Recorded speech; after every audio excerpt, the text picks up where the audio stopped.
Ye Bafan. Bab 51. Han Sui mengabaikan kedua orang ini, membuka kotak cincin di tangannya, memperlihatkan cincin perak di dalamnya, dan berkata dengan penuh kasih sayang, Yuting, ini adalah cincin yang aku buat sendiri untukmu. Meskipun tidak terlalu berharga, tapi itu mewakili keseluruhan diriku hati. Tes, Huang Xiaoli adalah orang pertama yang menunjukkan rasa jijik. Han Sui, hari ini adalah hari ulang tahun Yuting, apakah kamu terlalu pelit? Hanya cincin perak seperti itu, yang terbaik, harganya hanya beberapa lusin yuan, jadi aku lebih suka mengeluarkannya sebagai hadiah. Tao Wei berkata, aku masih menunggu untuk melihat cincin berlian besar itu, tapi aku tidak berharap kamu begitu pelit sampai mendapatkan benda seperti itu untuk membodohi Yuting. Ye, Bu Fan terus menatapnya, berkumpul di sekitar si Yuting, dia ingin melihat bagaimana wanita ini akan menangani masalah ini. Jika dia benar-benar wanita kuat seperti Zhu Linlin, dia akan menasihati saudaranya untuk menyerah mulai sekarang. Oke, semuanya, berhenti bicara. Hadiah ulang tahun tidak ada hubungannya dengan apakah itu sepadan. Tidak peduli apa, itu adalah niat Han Sui. Petik 2. Si Yuting mengatakannya dengan tulus, tanpa kepura-puraan, dan matanya sangat jernih. Dia mengulurkan tangan dan mengambilnya. Cincin itu ada di tangannya. Kemudian dia mengangkat tangannya dan tersenyum manis pada Han Sui, terima kasih, kamu secara pribadi membuatkannya untukku sebagai hadiah ulang tahun. Melihat senyum sang dewi, Han Sui hampir kehilangan akal sehatnya. Dia mengangguk dengan cepat dan berkata, sama-sama. Sama-sama, inilah yang harus saya lakukan, selama Anda menyukainya. Melihat si Yuting tidak menunjukkan rasa jijik, Tao Wei jelas sangat kecewa. Dia mendengus dingin, mengambil minuman yang sangat indah, kotak dari samping dan berkata, Yuting, lihat hadiah ulang tahun yang aku persiapkan untukmu. Huang Xiaoli berkata, hadiah yang dibawakan Tuan Muda Tao pasti luar biasa, dan itu pasti bukan sampah yang tidak berharga seperti beberapa orang. Si Yuting mengerutkan kening dan berkata, Xiaoli, jangan bicara seperti itu. Hadiah itu hanya sebuah pemikiran, dan tidak ada hubungannya dengan apakah itu bernilai uang atau tidak. Petik 2. Yuting benar, sekarang aku akan melakukannya biar kamu mengerti maksudku. Tao Wei membuka kotak itu dan mengeluarkan hadiah. Sebuah bola dunia yang sangat halus dikirimkan kepada si Yuting. Semua orang tercengang, mereka tidak menyangka kado ulang tahunnya ternyata berupa bola dunia. Tapi tak lama kemudian mata Huang Xiaoli tiba-tiba berbinar, ya Tuhan, ini sebenarnya bola emas murni. Apakah ada berlian bertatahkan di atasnya? Petik 2. Dia memegang bola dunia itu di tangannya terlebih dahulu dan memeriksanya dengan cermat. Dia berseru, ini benar-benar berlian, dan masing-masing kurang dari 1 karat. Petik 2. Hari ini adalah ulang tahun Yuting yang ke-20, jadi saya memasang 20 berlian di atasnya. Tao Wei memandang si Yuting, berkata dengan ekspresi bangga, Yuting, bola dunia ini terbuat dari murni emas. Ini bukan untuk menunjukkan betapa kayanya aku, tapi itu berarti hatiku padamu lebih benar dari emas dan tidak akan pernah berubah. Ye Bufan menghela nafas dalam hatinya. Sebagai perbandingan, orang ini memiliki lebih banyak pengalaman dalam mengambil perempuan daripada Han Sui. Tampaknya situasi kakaknya tidak terlalu optimis hari ini. Huang Xiaoli bertanya dengan kooperatif, bagaimana dengan bola dunia ini? Apakah ini memiliki arti khusus? Petik 2. Tentu saja, bola dunia menandai seluruh dunia, dan Yuting adalah seluruh duniaku. Tao Wei memandang si Yuting dengan penuh kasih sayang dan berkata, Yuting, aku tulus padamu, maukah kamu menjadi pacarku? Ye Bufan mengerutkan kening. Pria ini benar-benar menaruh banyak pemikiran pada hadiah ini. Itu mahal dan mampu menunjukkan isi hatinya. Dia bahkan pernah melihatnya, di mata si Yuting. Aku terharu melihatnya. Han Sui di sebelahnya sepertinya menyadari ada sesuatu yang tidak beres, dan terlihat sangat gugup, takut si Yuting akan langsung menyetujui Tao Wei. Sepertinya aku harus membantu saudaraku yang baik.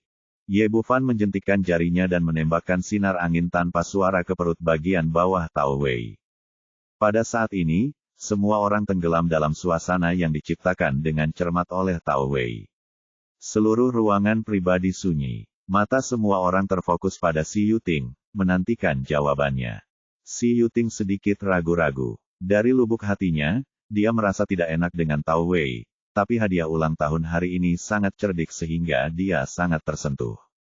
Dia ingin menolak tetapi tidak tahan. Puff! Saat dia ragu-ragu, suara kentut yang keras tiba-tiba terdengar di dalam ruangan. Dalam situasi sepi ini, kentut terlihat sangat aneh, dan semua orang dapat mendengarnya dengan sangat jelas, dan mudah untuk menemukan sumber kentut tersebut, yaitu Tao Wei dengan ekspresi penuh kasih di wajahnya. Rasa malu tertulis di wajah semua orang saat ini, tidak hanya Tao Wei yang tersipu, tapi bahkan Si Yuting pun sangat malu. Hanya Han Sui di sebelahnya yang hampir tidak tertawa terbahak-bahak. Orang ini sangat malu karena dia melakukan hal yang memalukan di saat kritis seperti itu. Tao Wei juga membenci dirinya sendiri, tapi kentut tadi datang terlalu tiba-tiba dan keras, dan dia tidak bisa mengendalikannya apapun yang terjadi. Pada akhirnya, usaha saya bukan hanya gagal mengendalikannya, malah membuat suara kentut semakin parah. Dia sangat bingung, kenapa dia tiba-tiba kentut padahal dia jelas-jelas belum makan sesuatu yang sulit dicerna. Untungnya, Yang Su memiliki pikiran yang lebih fleksibel dan bereaksi dengan cepat. Dia berkata dengan bercanda, Xiao Wei, bahkan jika kamu menyukai Yuting, kamu tidak akan terlalu gugup. Tao Wei buru-buru turun dari lereng dan berkata, Yuting, maafkan aku, ini pertama kalinya aku mengungkapkan cintaku kepada seorang gadis dengan sungguh-sungguh. Aku terlalu gugup. Aku akan mengatakannya lagi, kamu milikku. Petik 2. Awalnya dia ingin mengatakan bahwa kamu adalah duniaku, untuk menyelamatkan apa yang baru saja dia katakan. Itu adalah situasi yang memalukan, tetapi pada saat ini ada lagi tonjolan hebat di perut bagian bawah. Kali ini bahkan lebih ganas dari yang terakhir kali, dan itu tidak dapat dihentikan. Puff, puff, puff. Kali ini suara kentutnya lebih keras dari sebelumnya, dan ada 3 kali berturut-turut. Kali ini, seluruh ruangan pribadi menjadi lebih malu. Wajah Si Yuting menjadi sangat jelek. Kentut Tao Wei kebetulan terlalu kebetulan, dan jika digabungkan dengan apa yang dia katakan, dia menjadi kentutnya. Han Sui tidak bisa mengendalikannya lagi, tertawa terbahak-bahak, dan berkata kepada Tao Wei, Tuan Muda Tao, bisakah kamu menunjukkan kualitas? Sangat tidak etis jika kentut terus-menerus saat ini. Petik 2. Tao Wei ingin mencari tempat di kali ini bersembunyi. Wajah tuanya tampak sama malunya dengan pantat monyet. Dia tidak mengerti mengapa dia kentut saat ini, dan kentut itu begitu disengaja sehingga dia tidak bisa mengendalikannya sama sekali. Dia berteriak dengan marah, kamu. Tapi sebelum dia bisa mengucapkan kata-kata itu, 7 atau 8 kentut keras dikeluarkan satu demi satu. Kali ini tidak hanya suaranya yang nyaring, tetapi baunya juga menyengat, setelah keluar sekitar 10 kentut berturut-turut. Meski ruang di dalam kotak besar, namun sudah dipenuhi dengan bau yang menyengat. Han Sui berteriak, aku akan mencekikmu, kenapa kamu tidak membiarkan aku hidup? Orang bilang kentut bau tidak akan berbau jika tidak mengeluarkan suara. Kentutmu, Tao Dao, sangat keras dan bau. Benar-benar mengagumkan. Petik 2. Dia melangkah maju dan memegang tangan Si Yuting, ayo kita keluar dan bersembunyi dengan cepat. Kalau tidak kita akan pingsan di sini nanti. Si Yuting awalnya mengira ini agak tidak sopan, tapi baunya sangat menyengat, menarik karena dia tidak tahan. Saya hanya bisa mengikuti Han Sui dan Ye Bufan keluar dari kamar pribadi dan keluar untuk menghirup udara segar. Huang Xiaoli awalnya ingin menyenangkan Tao Wei, tetapi pada awalnya dia ingin tinggal di kamar pribadi, berbagi suka dan duka dengannya, dan mendapatkan kesan yang baik. Tapi hanya 10 detik kemudian, dia tidak tahan lagi dan buru-buru lari keluar kamar pribadi. Bab 52, Niu Haotian dan Yang Su, lihat aku lihat kamu, mereka awalnya di sini untuk membantu Tao Wei, dan mereka seharusnya bertahan sampai akhir, tetapi baunya sangat menyengat sehingga tak tertahankan. Yang paling penting adalah bagian belakang pantat Tao Wei masih mengeluarkan suara satu demi satu, dan gas baru terus-menerus dikeluarkan keluar. Setelah kegigihan singkat, mereka berdua tidak lagi peduli dengan penampilan mereka dan bergegas keluar dari kamar pribadi. Hanya Tao Wei yang tersisa berdiri dengan canggung di ruangan besar itu. Sampai hari ini, dia masih tidak mengerti apa yang terjadi. Pengakuan yang direncanakan dengan cermat dan hadiah ulang tahun yang dibuat khusus untuknya sebesar 500.000 yuan akhirnya dikalahkan tanpa hasil. Setelah semua orang pergi, dia tidak bisa tinggal di sini lebih lama lagi. Jika dia tinggal lebih lama lagi, dia mungkin akan marah karena kentutnya sendiri, dan dia akan semakin malu saat itu. Dalam keputusasaan, pertama-tama dia membuka semua jendela dan kipas ventilasi di kamar pribadi, lalu mundur keluar pintu. Untungnya, gas di perutnya hampir habis, dan tidak ada kekuatan baru yang bergabung, sehingga mengurangi rasa malunya. Pada saat ini, seorang pelayan kebetulan melewati pintu kamar pribadi. Melihat beberapa orang berdiri di luar, dia bertanya dengan heran, "Tuan-tuan dan nyonya-nyonya, mengapa Anda tidak memasuki kamar pribadi? Apakah terjadi sesuatu?" Tao Wei Zeng sangat marah. Tanpa ada tempat untuk melampiaskan, dia berkata dengan marah, "Pergilah. Aku bersedia tinggal di luar, apa hubungannya denganmu?" "Maafkan aku." Pelayan itu pergi dengan tatapan tertegun wajahnya. Ketika dia melewati pintu kamar pribadi, ekspresinya tiba-tiba berubah, dan dia mengulurkan tangannya. Dia menutup hidungnya dan lari dengan tergesa-gesa. Dia hanya curiga tamu tadi telah melakukan sesuatu yang tidak dapat diungkapkan dengan kata-kata di ruangan itu, itulah sebabnya dia sangat marah. Setelah beberapa saat, bau busuk di kamar akhirnya hilang, dan semua orang kembali ke kamar pribadi, tetapi jendelanya tetap terbuka. Setelah memasuki pintu, suasana di dalam kamar agak canggung, dan tidak ada lagi yang menyebutkan kado ulang tahun. Untuk meredakan suasana canggung, Niu Haotian berkata, "Semuanya, hari ini adalah untuk merayakan ulang tahun Nona Yuting. Mari kita terus berbahagia." Petik 2. Yang Su berkata, "Itu benar. Mari kita nyanyikan sebuah lagu untuk mengungkapkan rasa terima kasih kita kepada Nona Yuting." Berkah. Ye Bufan menyodok Han Sui, "Kakak kedua, kenapa kamu tidak cepat-cepat pamer?" Han Sui berkata dengan wajah pahit, "Apakah kamu tidak tahu bagaimana aku bernyanyi? Yang lain tuli nada, dan saya seorang tidak ada, akan memalukan untuk naik, jadi lebih baik tidak pergi." Huang Xiaoli berkata dengan datar, "Dalam hal menyanyi, tidak ada yang bisa mengalahkan Tao Dasau kami. Dia adalah mantan juara karaoke di Universitas Jiangnan dan raja penyanyi yang sangat pantas. Sekarang, saya ingin meminta Tuan Tao menyanyikan sebuah lagu untuk semua orang." Berbicara tentang menyanyi, Tao Wei sepertinya bisa mengatasi rasa malunya dalam sekejap dan mendapatkan kembali kepercayaan dirinya. Walaupun ia seorang pesolek, namun ia telah mengenyam pendidikan aristokrat sejak kecil, dan ia bisa dikatakan serba bisa. Apalagi dari segi musik, jika memiliki sedikit bakat, ditambah dengan pelatihan yang didapat, nyanyiannya memang akan jauh lebih bagus dari orang biasa. Dia mengambil mikrofon dan berkata kepada si Yuting lagi, "Yuting, aku sudah menyiapkan lagu ini untukmu sejak lama. Aku berlatih setiap hari hanya untuk menyanyikannya untukmu di hari ulang tahunmu. Aku ingin memberitahumu, kamu adalah milikku Mawar, kamu adalah bungaku." Saat musik dibunyikan, dia bernyanyi ke mikrofon, "Saat bunga mekar, ada bunga untuk dicintai. Di antara bunga di gunung, hanya kamu yang menjadi hartaku." Sejujurnya, nyanyian Tao Wei sangat bagus. Meskipun dia tidak sebaik penyanyi profesional, dia jelas yang terbaik di antara orang biasa. Han Sui terlihat frustasi, meski keluarganya juga kaya, ayahnya adalah orang yang berpikiran tradisional dan ingin dia kuliah. "Sejak kecil, saya mengenyam pendidikan yang berorientasi pada ujian, dan saya hanya belajar matematika, fisika, dan kimia. Saya tidak pernah mengenal seni. Selain itu, saya tidak memiliki bakat di bidang ini. Sekarang saya hanya bisa menonton saingan cinta saya pamer di atas panggung." Ye Bufan melihat semua ini di matanya, sekarang dia ada di sini, dia tidak bisa melihat saudara baiknya ditekan oleh pihak lain. Lagi pula, Tao Wei jelas-jelas seorang playboy, dan sayang sekali jika gadis sebaik si Yuting benar-benar jatuh ke tangannya. Tao Wei bernyanyi semakin bersemangat, dan semakin banyak dia bernyanyi, dia menjadi semakin centil. Yang Su, Niu Haotian, dan Huang Xiaoli bergantian bertepuk tangan, yang membuatnya semakin bangga, seolah-olah dia telah mendapatkan kembali seluruh wajah yang baru saja hilang.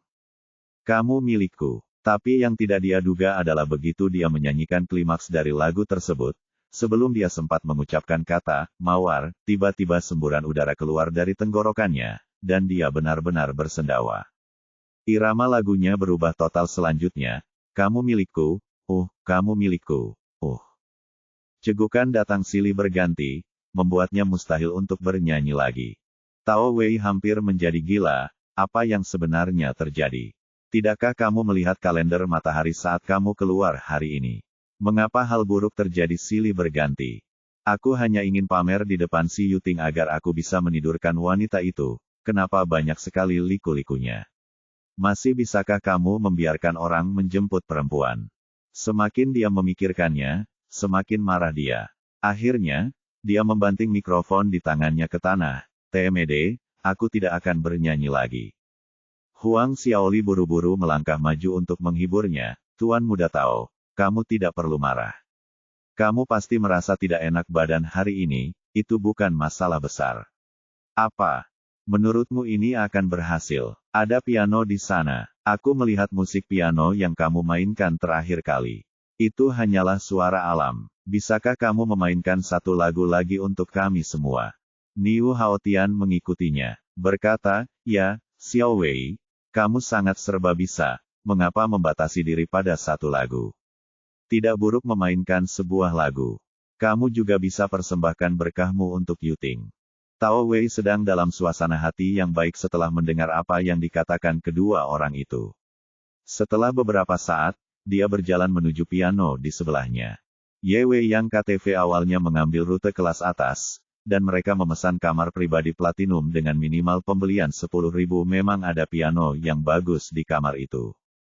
Tao Wei pernah lulus ujian piano level 10, dan dia sangat percaya diri. Dia membuka penutup piano, duduk di kursi dan mulai bermain. Dan Niu Haotian mendatangi si Yuting dan berkata, Nona Si, kamu lihat kakakku benar-benar serba bisa. Meskipun dia sedikit tidak bugar hari ini, dia bisa mempelajari apa saja. Dia memainkan piano dengan sangat baik. Tepat saat dia menginginkannya, untuk mengatakan sesuatu yang baik untuk Tao Wei. Setelah beberapa kalimat, suara piano tiba-tiba menjadi kacau, dan terdengar ledakan suara, yang benar-benar mengacaukan lagu tadi. Ekspresi orang lain di ruangan itu berubah. Mereka tidak tahu apa yang sedang terjadi. Mereka baru saja mengobrol dengan baik, jadi mengapa tiba-tiba menjadi kacau?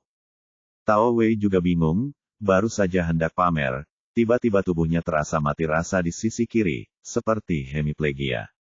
Tangan kiri dan kaki kiri sudah kehilangan kelenturan normalnya, sehingga wajar saja mereka tidak bisa bermain piano, dan nada yang dihasilkannya bahkan lebih buruk daripada bermain kapas. Brengsek, ia meninju piano, merasa sangat marah hingga paru-parunya akan meledak, mengapa tubuhnya selalu bermasalah di saat-saat kritis. Apakah ini keajaiban atau bencana? Bab 53. Saat ini Han Sui tertawa terbahak-bahak. Apakah ini disebut juga bermain piano? Ini pertama kalinya saya mendengar musik piano sampah seperti itu. Apakah Anda memainkan Beethoven atau Mozart? Jika mereka mendengar ini, saya khawatir peti matinya akan menjadi rusak. Aku tidak tahan lagi. Aku harus merangkak keluar dan bertarung denganmu. Merasakan tatapan sinis dari sekelilingnya, Tao Wei berkata dengan marah, mengapa kamu tertawa? Apa yang lucu? Jika kamu bisa, mainkan untukku. Aku akan mendengarkanmu. Titik. Jika kamu tidak bisa melakukannya, apa hakmu untuk menertawakan orang lain? Petik 2. Ini, senyuman di wajah Han Sui sedikit memudar. Sekarang dia benar-benar ingin naik dan mainkan sebuah lagu dan pukul wajah orang lain dengan keras. Tapi sayang sekali dia ada di sini. Dia idiot dalam hal musik dan bahkan belum pernah menyentuh piano sebelumnya.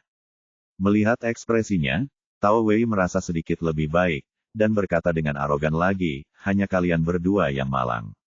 Bukannya aku meremehkanmu. Pernahkah kamu menyentuh piano? Tahukah kamu apa itu? Musik piano. Apakah kamu tahu ada berapa piano? Apakah kamu ingin kuncinya? Kamu tidak punya apa-apa dan kamu masih berani berdiri dan menertawakan orang lain. Jika kamu punya kemampuan, kamu bisa memainkannya untukku. Selama kamu bermain lagu yang lengkap, aku akan kalah. Kali ini, Ye Bufan pun masuk dalam daftar incaran. Menurutnya, orang miskin seperti itu tidak punya kesempatan untuk belajar piano, apalagi melampaui prestasinya. Yang lain juga berpikir begitu. Piano pasti untuk orang kaya. Jangan bicara tentang harga membeli piano, yang tidak terjangkau oleh keluarga biasa. Mari kita bicara tentang biaya pembelajaran nanti. Biaya pelajarannya ratusan bahkan ribuan yuan, orang biasa tidak bisa menanggungnya. Karena kamu bilang begitu, aku akan mengajarimu apa artinya bermain piano. Yang mengejutkan semua orang, Ye Bufan benar-benar berjalan menuju piano. Dia ada di sini untuk membantu saudaranya hari ini, dan dia tidak boleh tertekan oleh kesombongan pihak lain pada saat kritis. Han Sui meraihnya dan berkata dengan suara rendah, "Lao San, bisakah kamu melakukannya?" Memalukan menjadi impulsif saat ini. Petik 2. Meskipun dia dan Ye Bufan tinggal di asrama yang sama selama 3 tahun, selama ini Ye Bufan Feifan menghabiskan seluruh waktu luangnya untuk bekerja, tetapi dia belum pernah terlihat bermain piano. Ye Bufan berkata, "Jangan khawatir, meskipun aku tidak pandai bermain piano, aku masih puluhan kali lebih baik dari dia." Ini tidak bohong. Ketika dia masih di sekolah menengah, dia menunjukkan penampilan penuhnya. Bakatnya dalam piano. Dia dipuji sebagai jenius musik oleh kepala sekolah lama pada saat itu, dan dia diseret untuk berlatih piano tua bobrok di sekolah kapanpun dia punya waktu luang. Selama ujian masuk perguruan tinggi, level piano Ye Bufan setidaknya mencapai level 10. Sesuai keinginan kepala sekolah lama, dia harus mendaftar ke China Central Conservatory of Music. Sayangnya biaya sekolah musik sangat mahal, mengingat keadaan keluarganya, ia akhirnya menyerah. Gara-gara kejadian ini, kepala sekolah yang lama mengalami depresi dalam waktu yang lama. Ye Bufan yang semula memiliki landasan yang kuat, kemudian mendapat warisan pengobatan kuno, termasuk musik. Meskipun piano pada zaman dahulu tidak ada, namun setelah mencapai tingkat yang lebih tinggi, persepsi musik dan ritme tetap sama, dan warisan masih banyak memberikan manfaat baginya. Saat ini, pencapaian musik Ye Bufan jauh melebihi pianis biasa dan telah mencapai level teratas dunia.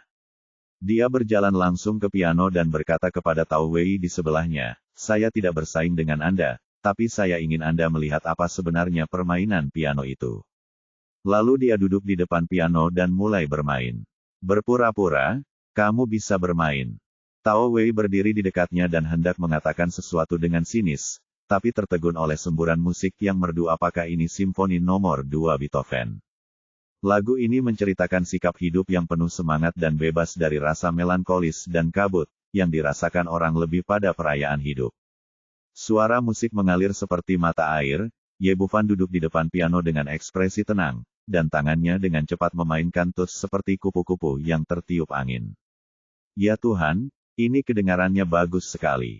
Si Yuting membuka mulutnya karena terkejut. Kondisi keluarganya baik. Dia telah belajar piano sejak dia masih kecil, dan nilainya cukup bagus. Saat ini, dia sangat terkejut dengan suara piano Ye Bufan. Awalnya dia mengira Han Sui hanya membawa orang biasa, tapi dia tidak menyangka bahwa dia adalah seorang master piano. Prestasinya yang luar biasa dalam bermain piano beberapa kali lebih tinggi daripada gurunya, dan dapat dibandingkan dengan para pianis di TV. Han Sui tidak tahu apa-apa tentang musik, tapi dia tahu dari ekspresi orang lain bahwa kakaknya tampil bagus dan bahkan menenangkan penonton. Hal ini membuatnya sangat bersemangat, sepertinya dia telah menemukan orang yang tepat untuk menelepon Ye Bufan untuk membantunya hari ini. Kapan? Mengikuti melodi yang indah, seluruh ruangan pribadi menjadi sunyi, dan semua orang mendengarkan dengan cermat, seolah-olah mereka takut kehilangan setiap nada. Dalam alunan musik yang merdu, semua orang seolah merasakan arti hidup yang sebenarnya. Setelah lagu diputar, suara pin drop terdengar di seluruh ruangan pribadi, dan semua orang berdiri diam di tempat. Setelah hening sejenak, si Yuting memimpin dengan bertepuk tangan. Kedengarannya bagus, kedengarannya sangat bagus. Dia mengambil 2 langkah ke depan dan berkata kepada Ye Bufan dengan penuh semangat, "Teman sekelas ini, bisakah kamu memainkan musik lain untukku? Kamu memainkannya dengan sangat indah." Han Sui bertanya dengan polos, Yuting, apakah kakakku bermain bagus? Si Yuting berkata tanpa ragu-ragu, tentu saja, bahkan seorang master piano internasional pun seperti ini. Petik 2. Wah, aku tidak menyangka kamu menyembunyikannya. Itu cukup dalam. Han Sui meninju bahu Ye Bufan, lalu berkata, jika kamu memiliki kemampuan ini, mengapa kamu tidak memainkan lagu untuk adik iparmu sesegera mungkin? Pada saat ini, si Yuting terlihat bersemangat dan tidak melakukannya, tidak memperhatikan sama sekali apa sebutan pihak lain untuk dirinya sendiri. Sebagai pemain piano level 10, Tao Wei secara alami tahu level apa yang telah dicapai Ye Bufan dalam lagu yang baru saja dia mainkan, tapi dia tidak bisa menyerah begitu saja dan berkata dengan dingin, apa gunanya memainkan lagu yang begitu lembut? Jika kamu punya kemampuan memainkannya, temponya cepat. Menurutnya, Ye Bufan pasti sudah sering berlatih musik ini untuk bisa memainkannya ke level ini, dan tidak mungkin memainkannya di tempat lain, gaya. Ye Bufan mengabaikannya dan berkata kepada si Yuting, karena kakak iparku suka mendengarkan, aku akan memainkan Flight of the Bumblebee oleh Korsakov. Ekspresi si Yuting berubah dan dia berkata, kamu tidak perlu melakukannya, dengarkan Tao Wei. Saya ingin mari kita bicara tentang apapun yang kita inginkan. Ye Bufan tersenyum sedikit, tidak apa-apa. Kebetulan saya suka musik bertempo cepat. Han Sui bertanya dengan bingung, Yuting, apa itu, Flight of the Bumblebee? Lagu ini sangat istimewa. Si Yuting berkata, dari 10 buah piano tersulit di dunia, Flight of the Bumblebee menempati peringkat ketiga. Dalam hal ritme dan kecepatan, ini lebih cepat daripada dua teratas. Apakah ini luar biasa? Anak ketiga, kamu baik-baik saja. Setelah Han Sui selesai berbicara, Ye Bufan tidak mengatakan apa-apa, dan tangannya langsung memukul tuts.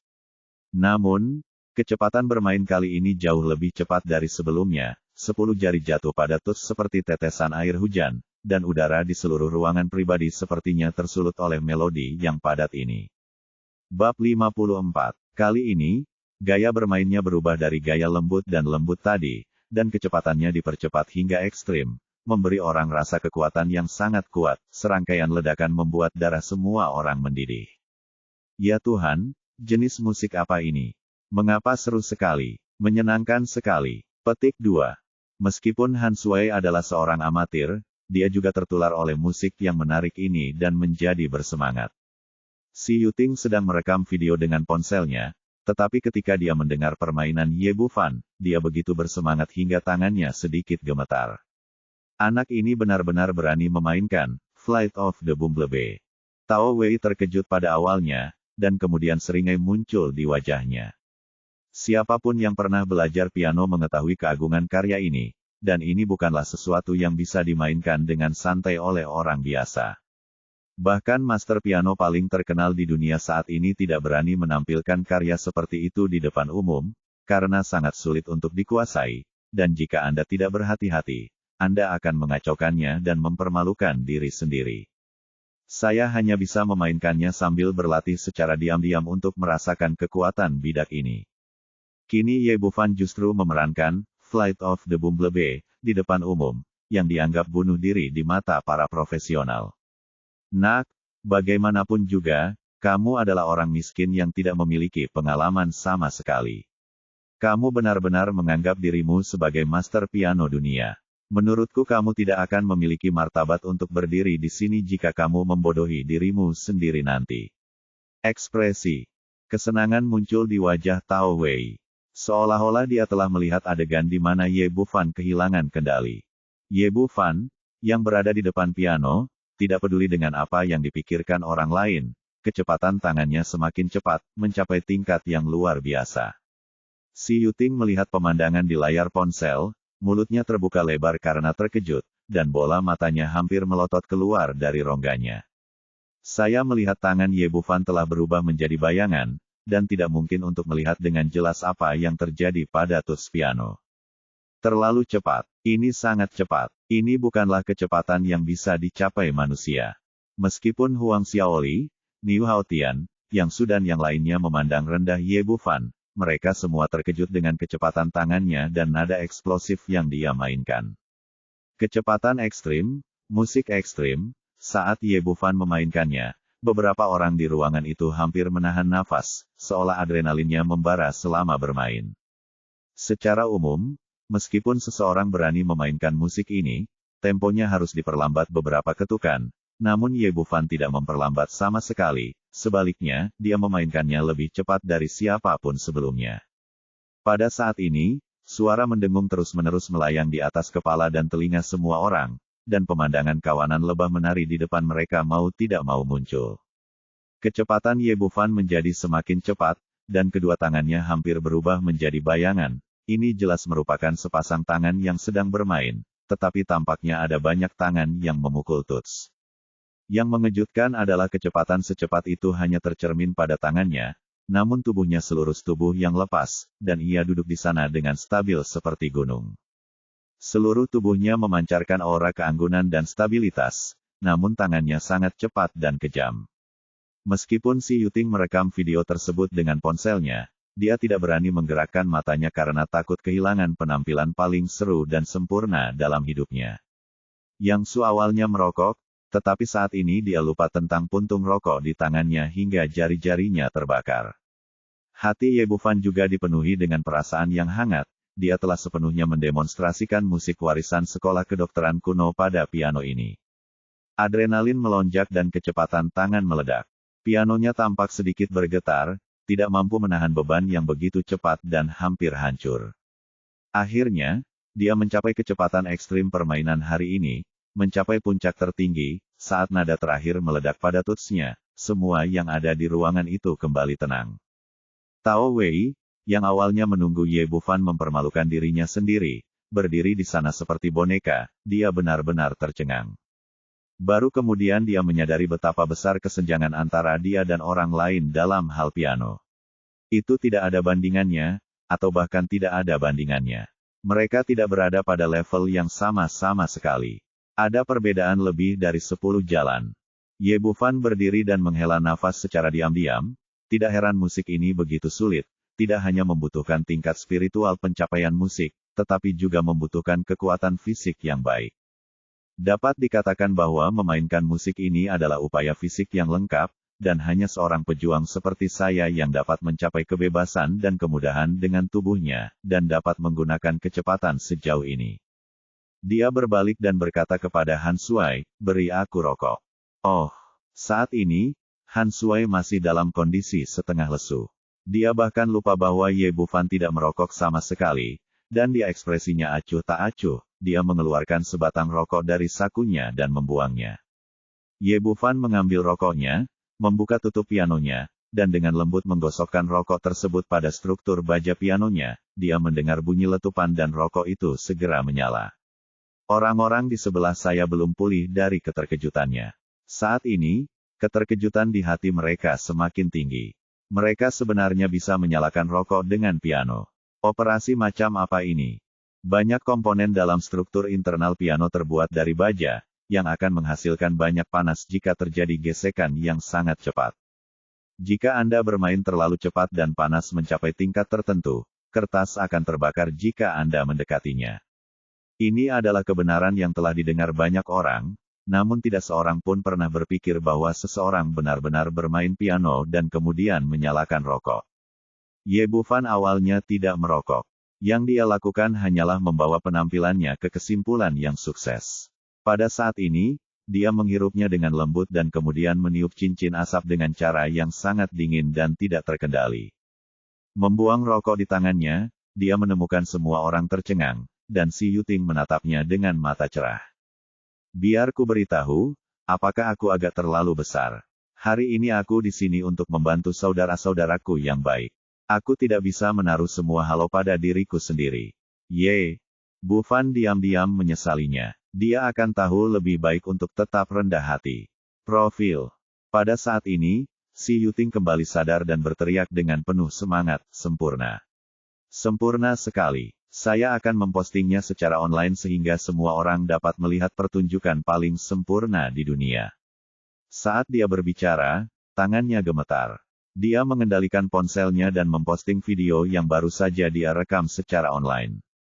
Ye Bufan tidak menghentikannya. Lagi pula, si Yuting tidak merekam tampilan depannya sekarang, dan lampu di kamar pribadi redup. Bahkan jika itu dikirim, tidak ada yang akan tahu itu dia. Namun ia tak menyangka video pendek ini akan menjadi seperti bom sehingga menimbulkan keributan di internet. Di sebuah restoran barat, Qin Cucu sedang duduk dan makan bersama dua gadis cantik, sahabatnya An Yimo dan Cao Xiaowan. Cao Xiaowan memandang Qin Cucu yang tertegun dan berkata, "Cucu, apa yang kamu pikirkan? Kamu sangat terganggu." Petik 2. Tidak, tidak, kata Qin Cucu dan menggelengkan kepalanya, merasa kesal dalam hatinya. Sungguh pria yang jahat akhir-akhir ini. Apapun yang terjadi, itu muncul begitu saja di pikiranku. Pada saat ini, An Yimo, yang sedang menelusuri ponselnya dengan bosan, tiba-tiba berteriak, "Lihat, pangeranku telah muncul." Petik 2. Ada apa ini? Apakah kamu tergila-gila pada pangeran? Keluh Qin Cucu, dan fokus tatapannya menyatu. Ketika dia melihat pemandangan di layar dengan jelas, dia tercengang. Itu terlalu cepat, dan pria itu bermain sangat cepat hingga tangannya menjadi hantu. Seorang Yimo berteriak dengan penuh semangat, "Luar biasa, sungguh luar biasa. Ini pangeran piano kecilku." Petik 2. Cao Xiaowan berkata, "Itu palsu. Pasti palsu. Bagaimana orang normal bisa begitu cepat? Pasti menggunakan efek khusus komputer.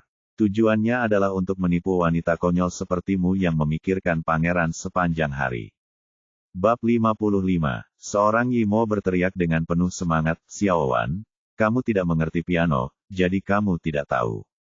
Video ini benar-benar nyata. Setiap gerakan yang dia lakukan sangat cocok dengan not-notnya. Efek khusus tidak akan pernah bisa melakukan ini.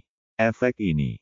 Setelah beberapa menit pemutaran video, An Yimo berteriak ketika melihat Ye Bufan merokok di akhir, "Sangat tampan. Sangat tampan. Meskipun aku benci pria merokok, aku pengecualian adalah pangeran cilik." He Suang-Suang sedang berbohong tempat tidur, menelusuri video pendek di ponselnya. Setelah melihat video tersebut, dia tercengang dan sangat terkejut dengan penampilan seperti dewa. Siapa orang ini? Mengapa terlihat sangat mirip dengan punggung orang itu? Lalu dia menggelengkan kepalanya lagi, itu tidak mungkin dia. Ia sudah mempunyai pencapaian yang tinggi dalam bidang kedokteran, ilmu kebatinan, dan ilmu bela diri, mustahil baginya bisa bermain piano dengan baik. Lagi pula Tuhan itu adil, bagaimana ia bisa membuat seseorang begitu sempurna? Dalam waktu kurang dari 1 jam, penampilan magis Ye Bufan dengan cepat mendominasi berita utama di situs-situs besar, menyebabkan teriakan satu demi satu dari seluruh penjuru dunia. Gadis-gadis lugu itu memanggilnya pangeran piano kecil, sedangkan para profesional memanggilnya raja piano hantu, tapi tidak ada yang tahu identitas aslinya. Di ruang pribadi, pesta ulang tahun masih berlangsung. Tao Wei berdiri di sana dengan ekspresi kusam. Penampilan Ye Bufan benar-benar memukul wajahnya dengan keras. Niu Haotian tidak mengerti musik, tapi dia relatif tenang. Dia berkata, "Hari ini adalah hari ulang tahun Yuting. Ayo makan kue ulang tahunnya. Aku sedikit lapar." Petik 2. Melihat ke belakang, dia berkata kepada Tao Wei, "Xiao Wei, di mana kue yang kamu siapkan untuk Yuting? Segera bawakan." "Oh, ayo segera." Tao Wei terbangun dari keterkejutannya, membuka pintu dan memanggil pelayan, dan tak lama kemudian kue ulang tahun yang besar didorong masuk. Kue ini memiliki total 6 lapisan, dan keseluruhan pengerjaannya sangat indah, sempurna seperti sebuah karya seni. Melihat kue mewah ini, Han Sui menjadi sedikit gugup lagi. Jika dia tidak menyembunyikan identitasnya sebagai generasi kedua yang kaya, dia bisa memberikan ulang tahun yang mewah kepada si Yuting. Dia sedikit ragu sekarang, dia telah ditekan oleh Tao Wei sejak dia memasuki kamar pribadi, dan dia tidak tahu apakah caranya menyembunyikan identitasnya itu benar atau salah. Huang Xiaoli berseru, "Kue yang sangat indah." Tao Wei mengambil gerobak dari pelayan dan berkata, "Yuting, ini adalah kue ulang tahun yang khusus saya sesuaikan untuk Anda. 6 lapisan melambangkan keberuntungan. Saya berharap yang terbaik untuk Anda. Kehidupan dan karir masa depanmu akan lancar." Yang Su menindaklanjuti dengan kooperatif, "Xiao Wei, di mana kamu memesan kue ini? Harganya mahal, kan?" Tao Wei berkata, kue ini perlu dipesan 1 bulan sebelumnya. Dibuat oleh ahli kue top barat, harganya 8.880. Hari ini adalah hari ulang tahun Yuting, mengeluarkan sedikit uang bukanlah apa-apa. Kalau soal uang, suasana hatinya akhirnya meningkat pesat. Tidak peduli betapa luar biasa kinerja pihak lain, lagi pula, dia tidak sekaya dirinya uang, tidak ada apapun di dunia ini yang tidak bisa dilakukan oleh uang. Memikirkan hal ini, dia mengambil lilin di kereta dan berkata, Yuting, izinkan aku membantumu memasukkan lilinnya, lalu mari kita tiup lilinnya dan ucapkan permohonan. Setelah itu, dia mengambil lilin itu dan berjalan menuju kue, tetapi pada saat ini, dia tiba-tiba lutut kedua kakinya melemah, dan seluruh orang itu bergegas maju dan terjun ke dalam kue 6 lapis. Dia jatuh begitu tiba-tiba dan keras sehingga seluruh kuenya hancur menjadi bola lumpur, dan tubuh bagian atas Tao Wei terkubur di dalam kue itu. Pada saat yang sama, krim yang tak terhitung jumlahnya terciprat kemana-mana, dan beberapa orang yang berdiri di samping kue terciprat kemana-mana. Yang terburuk adalah Huang Xiaoli, pakaiannya hari ini sangat terbuka, dan kulitnya yang terbuka disiram krim demi krim. Terutama dua bagian dada yang tinggi dan menonjol, setelah diwarnai dengan krim putih dalam jumlah besar, pemandangannya terlihat sangat aneh dan sedikit mencengangkan. Tidak ada yang menyangka hal ini akan terjadi. Niu Haotian dan Yang Su buru-buru membantu Tao Wei berdiri. Saat ini, tubuh Tao Wei ditutupi dengan krim kue, seperti Sinterklas, dan dia bahkan tidak bisa membuka matanya. Mereka berdua tidak punya pilihan selain membawanya keluar dari kamar pribadi dan membawanya ke kamar mandi untuk membilas. Si Yuting membantu Huang Xiaoli menyeka krim di tubuhnya dengan handuk kertas, dan akhirnya pergi ke kamar mandi. Melihat ekspresi malu beberapa orang, Han Sui tertawa, dia dan Ye Bufan masih bersih karena jauh dari kue. Dia berkata, kakak ketiga, kamu benar-benar menertawakanku sampai mati. Orang itu pasti bernasib buruk hari ini karena dia jatuh ke dalam kue. Petik 2. Ye Bufan tersenyum sedikit. Dia tahu persis apa yang terjadi. Namun ada beberapa hal yang hanya perlu Anda ketahui, tidak perlu diungkapkan. Si Yuting dan Huang Xiaoli lama membersihkan kamar mandi sebelum akhirnya keluar dalam keadaan basah. Bagaimana ini bisa terjadi? Hari ini hari apa? Mengapa begitu sial? Memang benar Tuan Muda Tao terjatuh. Sayang sekali kue yang begitu bagus. Petik 2. Huang Xiaoli terus mengoceh, benar-benar lupa bahwa hari ini adalah hari ulang tahun si Yuting. Pada saat ini, seorang pria parubaya pendek keluar dari toilet pria, rambut di tengah kepalanya telah rontok, dan dia memiliki gaya rambut standar Mediterania dengan rambut melingkar dan botak di tengah. Orang ini sudah mabuk. Ketika dia melihat Huang Xiaoli yang berpakaian minim, matanya tiba-tiba berbinar. Dia melangkah maju dan menamparkan pantatnya, gadis kecil, berapa biayanya untuk 1 malam? Saya siap membantu Anda malam ini. Ah, Huang Xiaoli sangat marah sehingga dia tiba-tiba ditampar pantatnya dan diperlakukan seolah-olah dia sedang dijual. Dia segera menamparkan wajah laut Mediterania. Kamu bajingan, kamulah yang keluar untuk menjual. Seluruh keluargamu keluar untuk menjual. Mediterania tidak menyangka bahwa Huang Xiaoli akan berani menyerangnya, dan berteriak dengan marah, kamu jalang, kamu berpakaian seperti apa untuk ini, kamu berani memukulku, aku harus membunuhmu. Setelah mengatakan itu, dia bergegas menyerang Huang Xiaoli. Si Yuting ingin menghentikannya, tetapi bagaimana dia bisa menjadi lawan pria dewasa itu? Dia didorong ke samping oleh Mediterania. Mediterranean menjambak rambut Huang Xiaoli dan menamparnya dengan dua mulut besar satu demi satu. Dasar jalang, aku ingin kamu menjadi jalang dan kamu masih ingin membangun sebuah lengkungan. Petik 2. Tolong, Tuan Muda Tao, bantu aku dengan cepat. Huang Xiaoli dipukuli. Karena buta, dia berteriak putus asa. Di kamar mandi, Tao Wei dan Niu Haotian baru saja mencuci kue dan krim dari tubuh mereka, dan bergegas keluar ketika mendengar teriakan di luar. Semuanya tidak beres untuk Tao Wei hari ini. Dia sudah penuh amarah. Ketika dia melihat seseorang berani menyerang Huang Xiaoli, dia segera bergegas maju dan meninju wajah laut Mediterania. Melihat dia mengambil tindakan, Niu Haotian dan Yang Su tidak sopan dan menendang Mediterania ke tanah, meninju dan menendangnya. Huang Xiaoli meluruskan rambutnya yang berantakan dan mengutuk, bunuh dia, bajingan ini, karena berani mengambil keuntungan dariku. Setelah mengatakan itu, dia bergegas dan menendang perut Mediterania dengan keras. Oke, berhenti berkelahi. Si Yuting tidak ingin mempermasalahkan masalah ini, jadi dia bergegas maju dan menarik semua orang menjauh.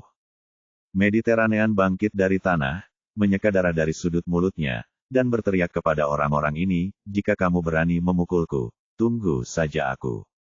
Mendengar pihak lain memiliki aksen asing, Yang Su berkata dengan nada menghina, apa salahnya memukulmu?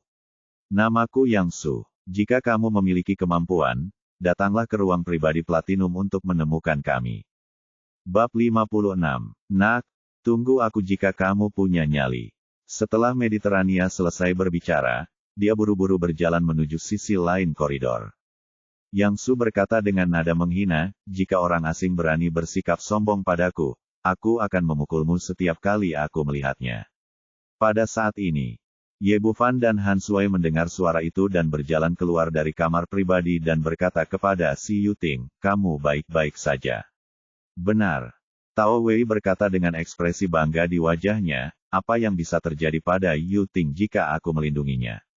Tidak seperti beberapa orang yang bersembunyi di kamar pribadi dan tidak berani keluar ketika terjadi sesuatu.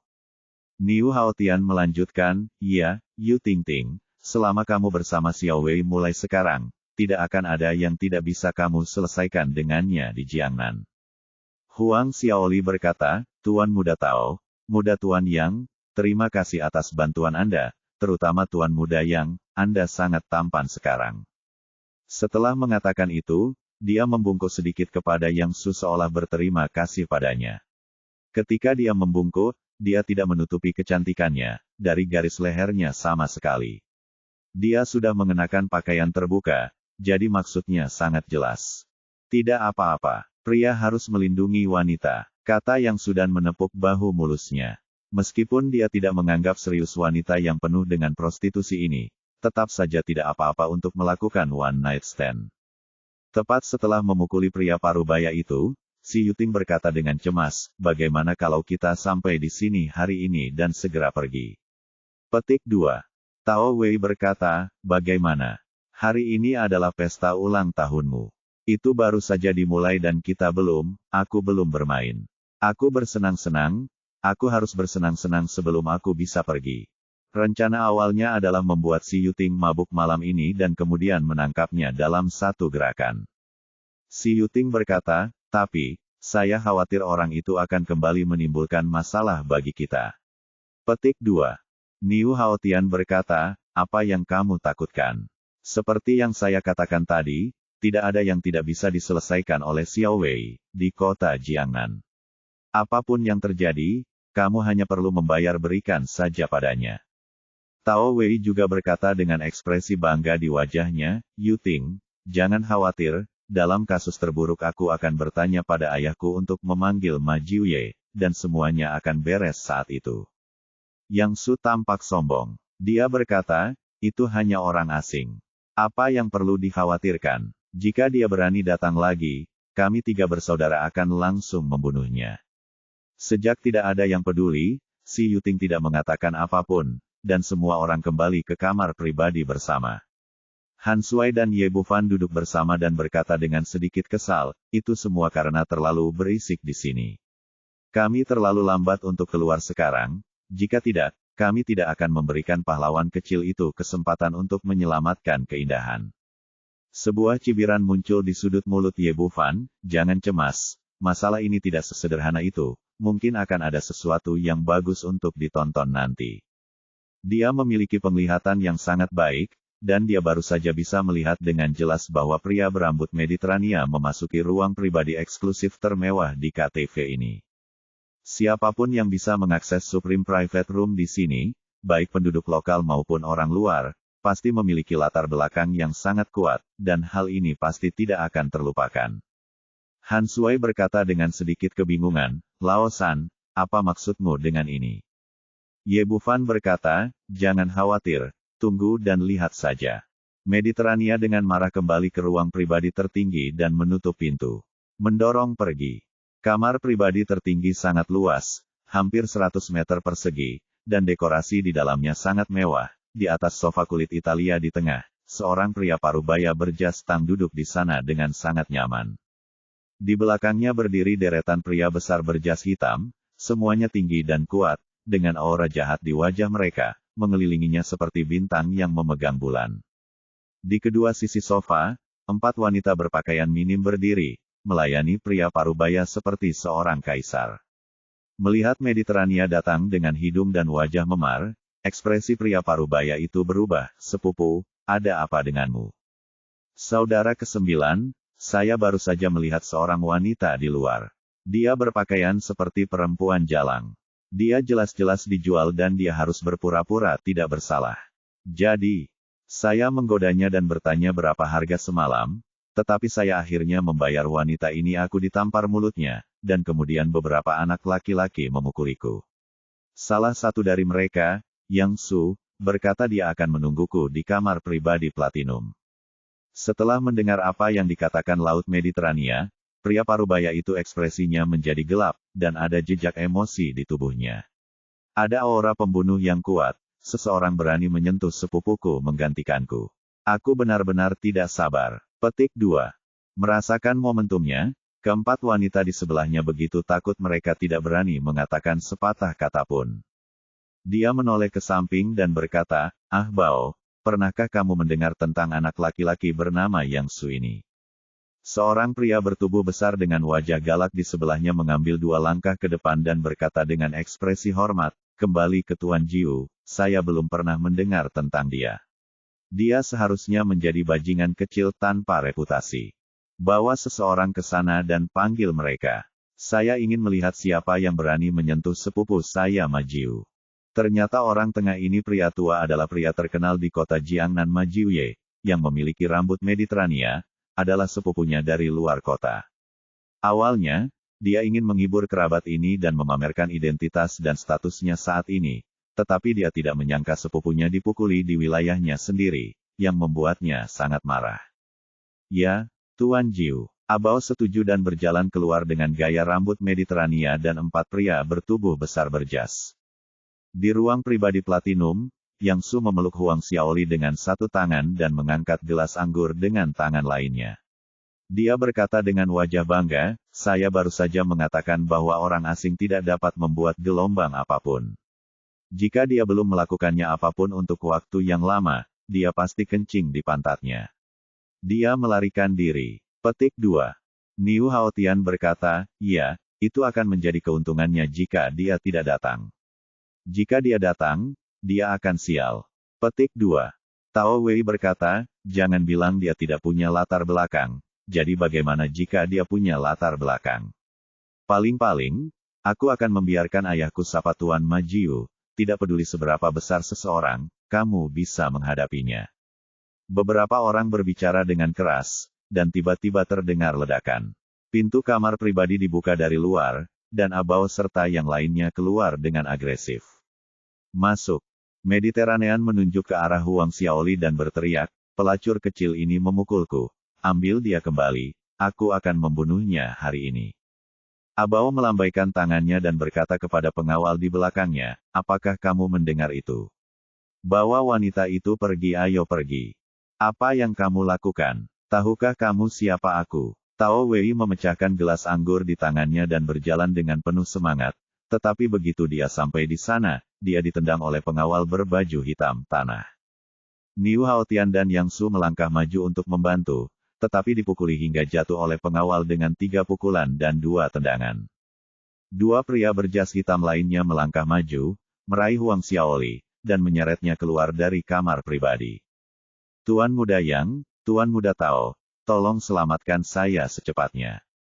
Huang Xiaoli sangat ketakutan hingga dia berteriak memilukan.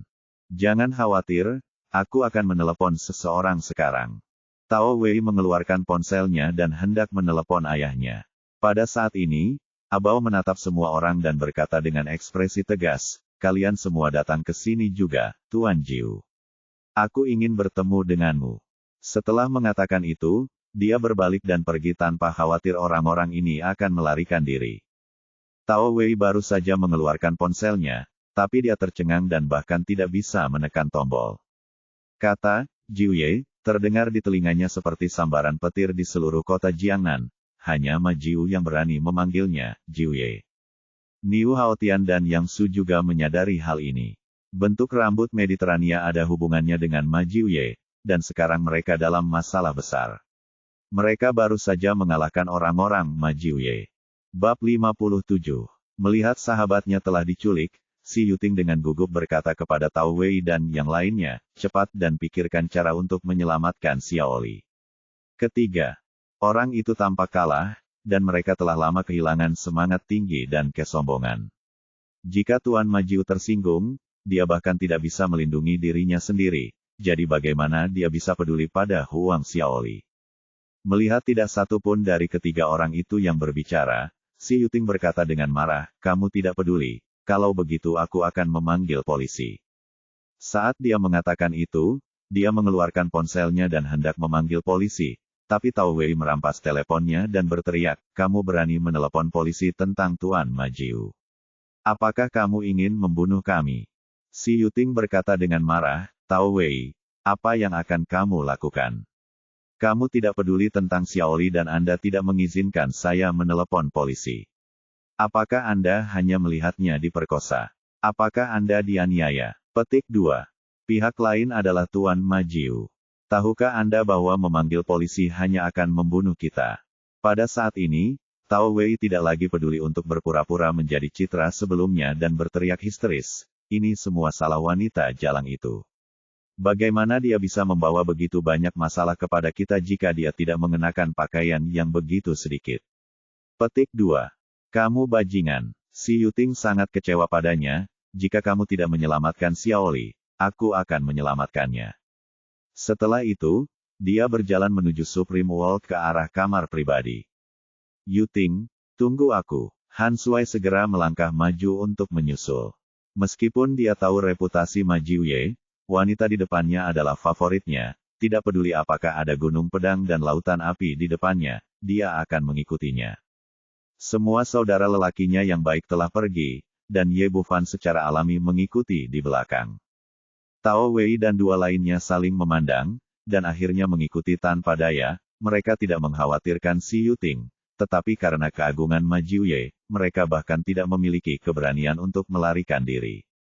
Setelah beberapa orang memasuki pintu, Si Yuting berteriak, lepaskan temanku. Ma Jiuye berdiri dan mengabaikan Si Yuting. Sebaliknya, dia menatap beberapa orang dengan mata dingin dan berkata dengan suara dingin, siapa tadi sekarang? Kalahkan sepupuku, bela aku. Tao Wei dan tiga lainnya tidak punya pilihan selain mengambil dua langkah ke depan, kaki mereka gemetar. Tuan Jiu, ini benar-benar kesalahpahaman. Kami tidak tahu. Berlututlah, Anda tidak punya hak untuk berdiri dan berbicara di depan saya. Petik 2. Tao Wei Gang hendak menjelaskan, tetapi tiba-tiba disela oleh guru Ma Jiu. Tuan Jiu, ayahku adalah Tao Zijun. Bisakah kau melepaskanku demi ayahku? Tao Wei mengatakan ini, tapi dia tidak berani ragu sama sekali, dan berlutut sambil terjatuh. Tao Zijun, dia satu-satunya yang membawakanku anggur, tapi dia berani meminta muka di depanku. Aku memberikannya pada Ma Jiu. Beraninya dia memintanya. Petik 2. Aku. Tao Wei menurunkan tangannya kepala dan sangat ketakutan sehingga dia tidak pernah berhenti. Berani mengatakan satu kata lagi. Niu Haotian dengan berani berkata, Tuan Jiu, ayah saya adalah Niu Baochai dari Hotel Hailong. Bisakah Anda melihat apakah Anda bisa?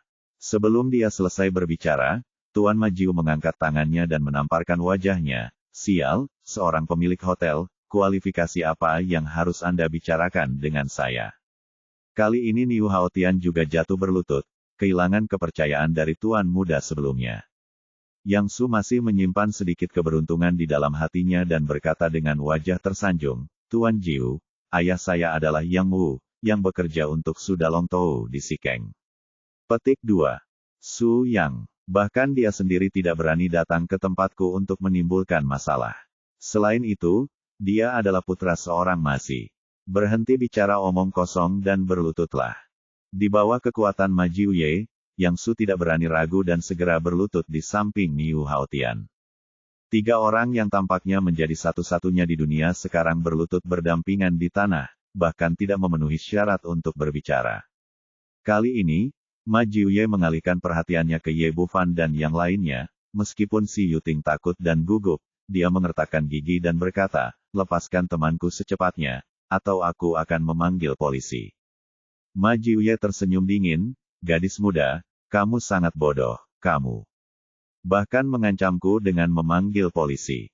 Saat ini, lampu di kamar pribadi terang benderang, dan Laut Mediterania dapat melihat penampilan si Yuting dengan jelas, 10 kali lebih cantik dari Huang Xiaoli, yang mengenakan pakaian minim. Pria itu berkata sambil tersenyum licik, sepupu, aku juga menyukai gadis ini, bagaimana kalau kamu mentraktirku malam ini? Ma Jiuye berkata dengan acuh tak acuh, itu hanya seorang wanita, mengapa peduli dengan 1 atau 2, ambil saja jika kamu menginginkannya. Petik 2. Setelah mengatakan itu, dia melambaikan tangannya, dan kedua pengawal itu segera berjalan menuju si Yuting. Mediterania berkata sambil tersenyum, terima kasih, sepupu. Melihat pengawal di depannya, si Yuting berteriak dengan gugup, apa yang akan kamu lakukan? Jangan datang. Tapi sebagai seorang wanita, dia tidak ada kemampuan untuk melawan begitu banyak pria jangkung dan kuat berbaju hitam. Pada saat ini, Han Sui tiba-tiba mengambil 2 langkah ke depan, membuka tangannya di depan si Yuting, berhenti, selama aku di sini, tidak ada di antara kalian yang bisa menyentuhnya. Kedua, pengawal berbaju hitam itu berhenti, jelas dia sedang menunggu untuk instruksi Ma Jiuye selanjutnya. Kali ini, Ye Bufan berteriak kepada Tao Wei yang sedang berlutut di sana, Tuan Muda Tao, apakah kamu tidak akan bersaing dengan Han Sui agar hujan berhenti? Mengapa kamu tidak datang dan pamer sekarang? Dia ada di sini untuk membantu saudara baiknya hari ini, dan tentu saja dia tahu apa yang harus dilakukan untuk memberikan bantuan terbesar kepada Han Sui. Melihat Tuan Ma Jiu memandang ke arahnya, Tao Wei sangat ketakutan hingga dia gemetar dan berteriak dengan cepat, Tuan Ma Jiu, tolong jangan salah paham. Wanita itu hanyalah teman biasa di antara kita dan kita tidak memiliki hubungan yang dalam, kamu bisa melakukan apapun yang kamu mau. Melihat ekspresi pengecut Tao Wei karena takut melukai dirinya sendiri, kilatan rasa jijik yang mendalam melintas di mata si Yuting. Dibandingkan dengan Han Sui yang mempertaruhkan nyawanya untuk berdiri di depannya, bahkan orang bodoh pun bisa melihat perbedaan di antara mereka berdua. Ma Jiuye mengalihkan perhatiannya ke Han Sui lagi dan berkata dengan suara dingin, nak, tidak ada yang bisa menolak perintahku. Aku memberimu 2 pilihan, kabur atau mati. Petik 2. Tubuh Han Sui juga sedikit gemetar. Dia gemetar, dan dia jelas sangat ketakutan, tapi dia masih berkata dengan suara tegas, selama aku di sini, tidak ada yang bisa menyakiti Yuting. Petik 2. Kamu benar-benar tidak bisa menangis sampai kamu melihat peti mati. Sekilas rasa jijik melintas di mata Ma Jiuye, patah anggota tubuhnya dan lemparkan ke laut untuk memberi makan ikan. Kedua pengawal yang berdiri di sampingnya setuju dan segera bergegas menuju Han Sui dengan gigi dan cakar terbuka. Han Sui hanyalah orang biasa, dan dia bahkan belum pernah belajar sanda atau taekwondo, tetapi untuk melindungi wanita yang paling dia cintai, dia hanya bisa mengertakkan gigi dan melawan, menutup mata, dan meninju dengan keras. Namun yang mengejutkannya adalah kedua pukulan tersebut tidak menyentuh apapun, dan tidak ada gerakan di sekitarnya. Ketika dia membuka matanya lagi, dia menemukan bahwa 2 pria bertubuh besar, yang tingginya 1,9 meter, telah terbang keluar dan jatuh 7 atau 8 meter jauhnya. Dia melihat kedua tinjunya dengan heran, kapan dia memiliki kekuatan khusus. Ini tidak mungkin. Pada saat ini, sebuah suara yang jelas terdengar di sampingnya, selama aku di sini, tidak ada yang bisa menyentuh saudaraku. Dia berbalik dan melihat Ye Bufan berdiri di sampingnya dengan tenang. Kakak ketiga, larilah. Apa yang terjadi di sini tidak ada hubungannya denganmu. Petik 2. Ye Bufan berkata dengan tenang, apa ini? Kamu adalah saudaraku, dan urusanmu adalah urusanku. Petik 2. Melihat kedua orangnya dia dengan mudah dipukuli, wajah Ma Jiuye langsung menjadi gelap, dia menatap Ye Bufan dengan mata dingin dan berkata, ternyata aku masih seorang ahli latihan, tapi aku, Ma Jiu, bukanlah sesuatu yang bisa ditunggangi oleh kucing atau anjing manapun. Ah, Bao, beri anak ini pelajaran. Bab 58. Saya tahu, Tuan Jiu. Dia setuju, dan Abao berjalan menuju Ye Bufan, melenturkan otot-ototnya saat dia berjalan, meretakkan buku-buku jarinya, memamerkan otot-ototnya seperti baja yang dituangkan ke dalam besi. Melihat dia mengambil tindakan, kegembiraan melintas di wajah para pengawal berbaju hitam di sebelahnya. Abao adalah seorang juara tinju gangster yang pernah mendominasi Asia Tenggara. Tidak hanya pandai bertarung, dia juga kejam dalam serangannya. Orang-orang yang mengenalnya tahu bahwa serangannya pasti akan menumpahkan darah. Lawannya akan mati atau terluka, kalau tidak, dia tidak akan pernah berhenti. Secara kebetulan Ma Jiuye melihat keahlian Abao, jadi dia membayar banyak uang untuk membawanya ke tangannya sejak Abao datang ke Tiongkok. Ma Jiuye tidak pernah mengambil tindakan secara pribadi. Dapat dikatakan bahwa setengah dari kekuatan Ma Jiuye saat ini dijatuhkan oleh Abao sendiri. Merasakan niat membunuh di Abao, Han Sui berkata dengan gugup, kakak ketiga, aku akan menghentikannya dulu. Kamu bisa melarikan diri. Petik 2. Jangan khawatir, dia hanya orang yang tidak berguna. Petik 2. Kata Ye Bufan sambil menarik Han Sui di belakangnya dan berjalan menuju Abao. Lawannya terlihat sangat kejam, namun nyatanya, dia bahkan belum melangkah ke ambang batas prajurit level kuning, bagaimana dia bisa menaruh hal semacam ini di matanya. Wah, kamu sedang mencari kematian sialan. Melihat anak laki-laki cantik itu mengabaikannya, Abao berteriak dengan marah, mengulurkan tangannya dan meraih tengkorak Ye Bufan dengan cengkeraman. Dia berasal dari latar belakang tinju hitam, dan gerakannya tidak mencolok, tetapi itu adalah keterampilan nyata yang dikembangkan dalam pertarungan hidup dan mati, dan gerakannya mematikan.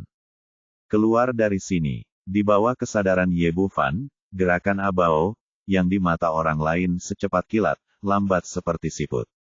Ia mengangkat kakinya dan menendang perut bagian bawah lawan, membuat lawannya terbang lebih dari 10 meter, langsung membentur dinding kamar pribadi, lalu terjatuh di samping Tao Wei dengan bunyi gedebuk. Tendangan ini sangat berat, sekuat Abao. Setelah berjuang beberapa kali, dia masih tidak bisa bangkit dari tanah. Dia terbaring di sana dengan rasa sakit di wajahnya. Tao Wei dan 3 lainnya terkejut, tapi mereka tetap berlutut di sana, tak bergerak. Berani bergerak. Melihat pemandangan di depannya, Han Sui sangat terkejut hingga dia hampir melompat dan berteriak, aku akan mencekikmu, Lao San, apakah kamu meminum dalipil? Aku belum pernah melihatmu sekuat ini sebelumnya. Setelah 3 kontak bertahun-tahun, di antara mereka, Ye Bufan memberinya kesan bahwa dia lemah dan sopan, dia tidak pernah menyangka bahwa saudara baiknya akan menjadi seorang master. Melihat Abao terkuatnya dikalahkan oleh lawan dengan satu gerakan, ekspresi Ma Jiuye menjadi sangat serius. Dia memandang Ye Bufan dan berkata, nak, keahlianmu sangat bagus. Aku akan memberimu kesempatan. Selama kamu bisa menjadi bawahanku, lupakan urusan hari ini. Aku akan melupakan orang-orang ini. Bagaimana kalau itu? Dia setelah mengatakan ini, ekspresi orang-orang di sekitarnya berubah. Anda harus tahu bahwa Ma Jiuye terkenal karena balas dendamnya. Membuat konsesi sebesar itu hari ini sepertinya karena keterampilan pemuda itu. Setelah selesai berbicara, dia memandang Ye Bufan dengan tenang. Dia adalah pemimpin dari 4 pemimpin di kota Jiangnan, dan pemuda di depannya pasti tidak akan menolak. Tapi yang tidak kusangka adalah Ye Bufan hanya tersenyum menghina, matanya penuh ejekan, biarkan aku menjadi bawahanmu, apakah kamu layak? Ma Jiuye berkata dengan ekspresi muram, nak, sepertinya kamu ingin mati bersamaku. Setelah bertarung sampai akhir, beritahu aku siapa kamu. Ye Bufan. Setelah mendengar 3 kata ini, ekspresi Ma Jiuye berubah lagi, ternyata kamulah yang melukai anak buahku di desa di kota. Anakmu. Ye Bufan berkata dengan tenang, ya, ini aku. Hari ini kita baru saja menyelesaikan rekening lama dan baru bersama-sama. Ma Jiuye berkata, nak, jangan berpikir bahwa kamu dapat melakukan apapun yang kamu inginkan hanya karena kamu punya hubungan dengan keluarga He. Di kota Jiangnan, Tidak ada yang bisa memprovokasiku, Ma Jiu. Ye Bufan berkata, kamu terlalu banyak berpikir. Aku selalu mengandalkan diriku sendiri untuk melakukan sesuatu dan tidak perlu bergantung pada siapapun. Ma Jiuye berkata dengan tatapan sinis, awalnya, demi keluarga He, aku ingin kamu hidup beberapa hari lagi. Karena kamu bersikeras mencari kematian, aku akan mengirimmu pergi sekarang. Setelah mengatakan ini, dia berkata kepada orang di belakangnya. Pengawal itu melambaikan tangannya, ikutlah denganku. Dan siapapun yang membunuhnya akan diberi hadiah 1 juta. Pengawal ini bukan orang biasa. Mereka telah mengalami ratusan pertempuran dan menerima pelatihan khusus. Mereka adalah pastinya master yang bernilai 10. Menurutnya, meski Ye Bufan bisa mengalahkan 1 abao, dia tidak akan pernah bisa mengalahkan begitu banyak bawahannya. Fakta membuktikan bahwa dia salah, meski orang-orang ini berusaha semaksimal mungkin. Kesenjangan skillnya terlalu besar, dan pada dasarnya tidak ada yang bisa menjadi musuh. Hanya dalam beberapa puluh detik, lebih dari 20 pengawal berbaju hitam semuanya dipukuli hingga jatuh ke tanah, dan tidak ada yang bisa berdiri lagi. Wah, kamu benar-benar mengejutkanku. Ma Jiuye mengulurkan tangan dan melepas pakaian luarnya, memperlihatkan bagian atas tubuhnya yang kuat. Dia memberi isyarat dan berkata, saya bahkan tidak ingat sudah berapa tahun saya tidak mengambil tindakan. Merupakan suatu kehormatan bagi Anda untuk mati di tangan saya. Petik 2. Ye Bufan tersenyum sedikit, kamu terlalu banyak berpikir dan ingin membunuh aku. Kamu masih jauh. Dia sekarang adalah master dalam tahap pembangunan fondasi, dan dia bahkan tidak menggunakan 1/10 dari kekuatannya melawan para pengawal itu sekarang. Meskipun Ma Jiuye di depannya adalah seorang seniman bela diri level pemula, dia masih dalam tahap awal level Huang, bahkan jika dia tidak menggunakan sihir, keterampilan semacam ini tidak dapat menimbulkan ancaman apapun baginya. Ye Bufan dapat melihat melalui kultivasi Ma Jiuye, tetapi Ma Jiuye tidak memiliki kemampuan ini. Dia berteriak keras, mengangkat tangannya dan meninju wajah Ye Bufan. Liu Hekuan, ada pepatah lama di dunia seni bela diri Tiongkok. Jika Anda tidak mengikuti Tai Chi selama 10 tahun, Liu Hekuan akan membunuh seseorang dalam 1 tahun, yang menunjukkan keganasan Liu Hekuan. Ma Jiuye mengandalkan rangkaian teknik tinju ini untuk mengalahkan lawan yang tak terhitung jumlahnya hingga mematahkan tulang dan otot mereka, dan mencapai reputasinya hari ini, dia menunjukkan keterampilan terbaiknya saat dia bergerak. Menghadapi pukulan yang sangat dahsyat, Ye Bufan bahkan tidak mencoba menghindar, dia mengangkat tangannya dan meninju. Kedua tinju itu bertabrakan, dan terjadilah ledakan yang keras. Ma Jiuye terbang mundur lebih dari 10 meter seperti layang-layang yang talinya putus, dan menghantam dinding di belakangnya dengan keras. Tempat terjatuhnya juga kebetulan ia mendarat di sebelah Ah Bao, sangat dekat dengan Tao Wei dan yang lainnya. Kegagalan satu gerakan mengejutkan semua orang. Anda harus tahu bahwa Ma Jiuye terkenal sebelumnya. Tak seorang pun di dunia bawah tanah Jiangnan bisa menjadi lawannya. Mediterania yang berdiri di sampingnya benar-benar tercengang. Di seluruh ruangan pribadi, satu-satunya pria yang berdiri di pihak mereka adalah dirinya sendiri. Ye Bufan meliriknya, lepaskan aku cepat. Oh, Mediterania, yang sudah ketakutan, segera melepaskan Huang Xiaoli di tangannya. Huang Xiaoli merasa seperti sedang mengalami mimpi buruk. Dia tidak percaya dengan apa yang dilihatnya. Dia tidak menyangka bahwa orang yang menyelamatkannya pada akhirnya bukanlah Tuan Muda Tao Wei yang sombong, tetapi pria yang tidak mencolok di depannya ini. Ye Bufan menghampiri Tao Wei dan yang lainnya, memandang mereka dengan bercanda dan berkata, Tuan Muda, apakah Anda terbiasa berlutut? Sekarang saya telah memukuli orang-orang ini hingga berlutut. Mengapa Anda tidak bangun dan membalas dendam? Anehnya, Tao Wei tidak berdiri, melainkan berteriak, Nak, kamu menyebabkan masalah besar hari ini. Kamu mengalahkan Tuan Ma Jiu. Kamu tidak akan pernah bisa bertahan di kota Jiangnan di masa depan. Bukan hanya dia, tapi juga orang-orang di sebelahnya, Niu Haotian dan Yang Su tidak memiliki keberanian untuk berdiri sama sekali, dan mereka langsung berlutut di sana. Wajah Ye Bufan menunjukkan sedikit ejekan, aku sudah lama berlutut hingga tidak bisa berdiri. Sebagai laki-laki, Kamu tidak berani melepaskan wanita yang ingin kamu kejar jika dia direnggut. Sekarang saya telah menghajar semua orang hingga jatuh, dan Anda bahkan tidak bisa berdiri. Saya bahkan tidak memiliki keberanian untuk bangun. Jika saya jadi Anda, saya akan membuat diri saya sendiri kesal sampai mati. Bab 59. Wajah tua Tao Wei berubah warna menjadi hati babi, dan dia berkata dengan marah, apa yang kamu tahu? Ini Tuan Majiu. Petik 2. Ye Bufan berkata dengan nada menghina, bukankah dia hanya seorang gangster besar? Dia membuatmu takut hingga menjadi seperti itu, berbentuk beruang. Pada saat ini, Majiu bangkit dari tanah, mengangkat tangannya untuk menyeka darah yang meluap dari sudut mulutnya, dan berkata dengan ekspresi sinis, wah, kemampuanku memang bagus, tapi sudah kubilang, kamu tidak bisa main-main dengan kekuatan di belakangku, Majiu. Bangunlah. Sudah terlambat untuk berlutut di hadapanku, kalau tidak kamu dan temanmu akan mati.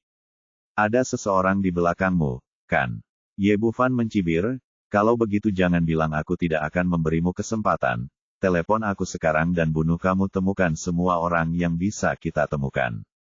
Petik 2.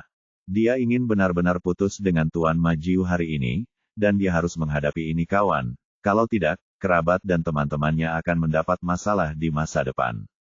Jadi dia tidak memilih untuk pergi, melainkan menarik kursi dan langsung duduk di sebelahnya. Wah, kalau kamu punya nyali, tunggu saja aku, kata Majiu Ye sambil mengeluarkan ponselnya dan memutar nomor telepon. Setelah panggilan tersambung, terdengar suara pelan dari seberang sana, Xiao Jiu, ada apa selarut ini? Meskipun dia terpisah dari telepon, ekspresi Majiu Ye langsung menjadi sangat hormat, Bos, Ye Wei Yang. Sesuatu terjadi di samping, dan saya dipukul oleh seorang anak kecil di sini. Orang lain di telepon berkata tidak puas, Anda tidak dapat menangani hal sekecil itu. Majiu Ye berkata, Bos, keterampilannya sangat bagus, kita semua tidak ada yang menjadi lawan. Dan dia masih menunggu di sini, memintamu untuk datang. Banyak hal yang tidak berguna, tunggu, aku akan segera ke sana. Setelah mengatakan itu, dia menutup telepon. Majiu Ye berbalik dan berkata dengan ekspresi sinis, Nak, izinkan aku memberitahumu, belum lagi keluarga He, bahkan Raja Surga dan aku tidak bisa menyelamatkanmu kali ini. Ye Bufan mengangkat kakinya dan menendangnya ke tanah, mulai sekarang, kamu tidak memenuhi syarat untuk berdiri dan berbicara denganku. Wah, kamu sedang mencari kematian. Wajah tua Majiu Ye memerah karena darah, seolah-olah darah bisa menetes kapan saja, waktu. Dia sangat aktif di dunia bawah tanah Jiangnan. Selama bertahun-tahun, kapan Anda pernah diintimidasi seperti ini? Ye Bufan berkata dengan suara dingin, apakah kamu akan berlutut atau tidak? Jika kamu tidak berlutut, aku akan menghancurkanmu sekarang. Petik 2.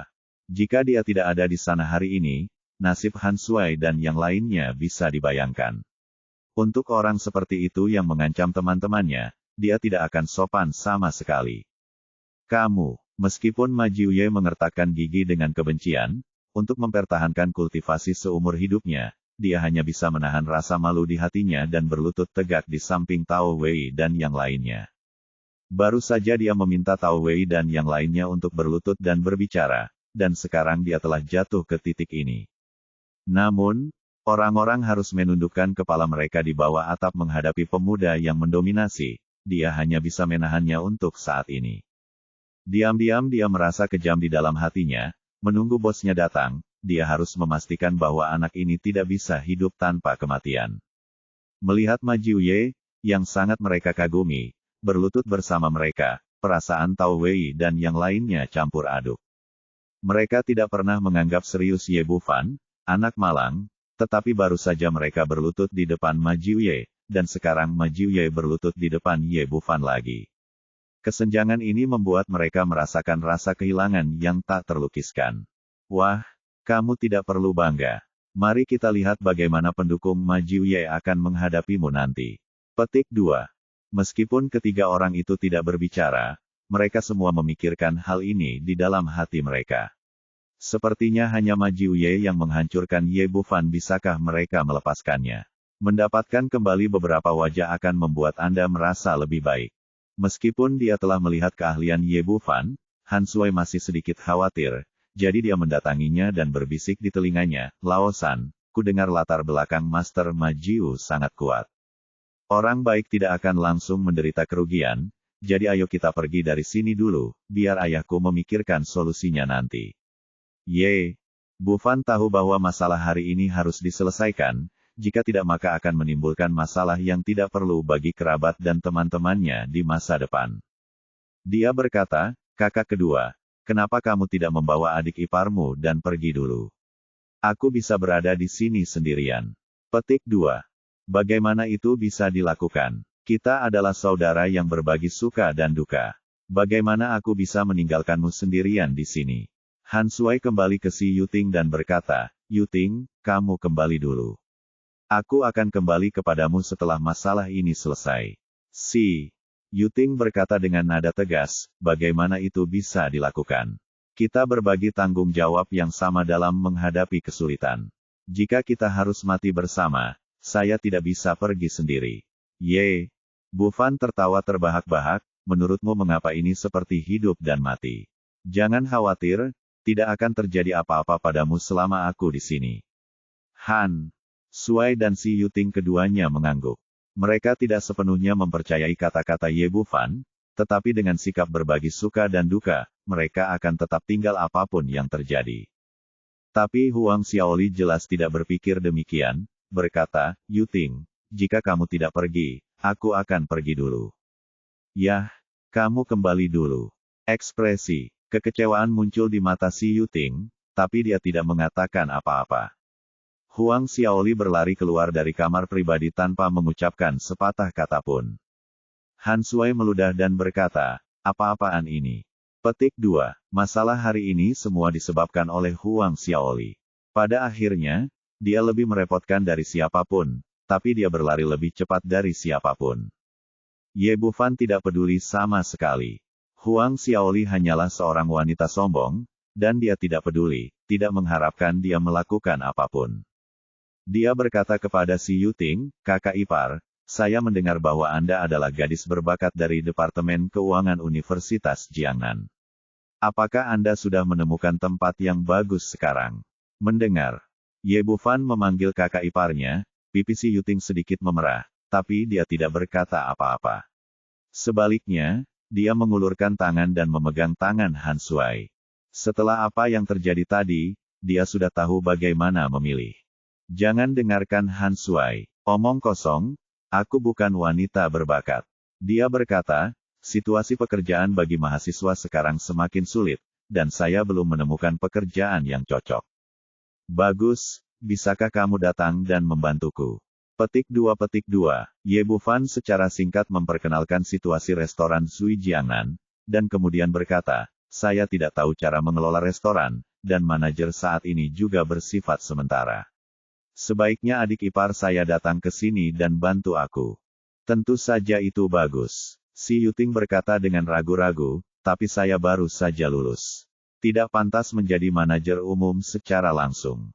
Kalau tidak, saya harus mulai dari bawah."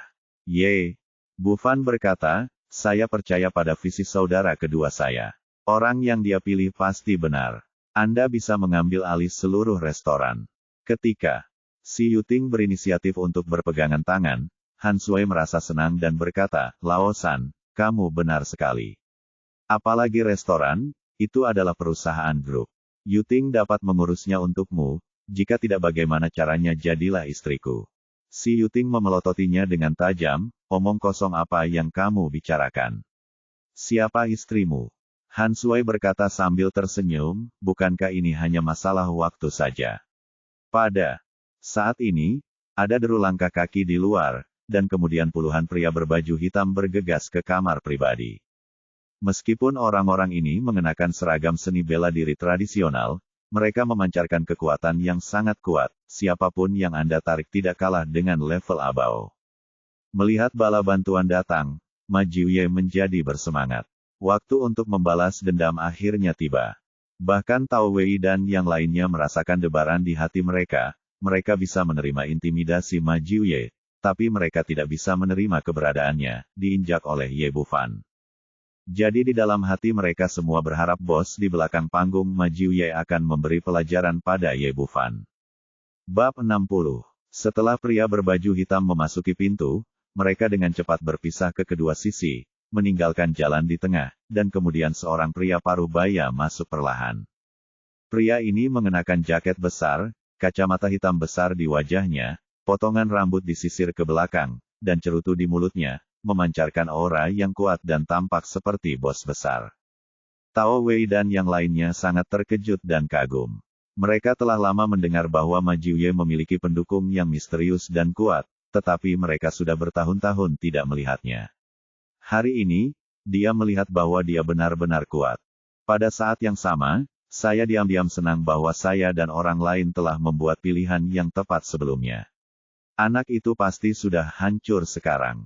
Dalam masyarakat ini percuma hanya mengandalkan skill yang baik, sekuat apapun Anda, jika Anda bisa melawan 10 orang, apakah Anda masih bisa melawan 100 orang?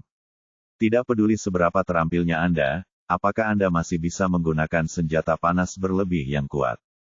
Melihat pria parubaya memasuki pintu, Majiu Ye sepertinya telah melihat penyelamat. Kegugupan dan penghinaan sebelumnya hilang. Dia melompat dari tanah, menunjuk ke arah Ye Bufan dan berteriak, "Bos, orang ini adalah orangnya siapa yang memukul kita?" Tempatnya.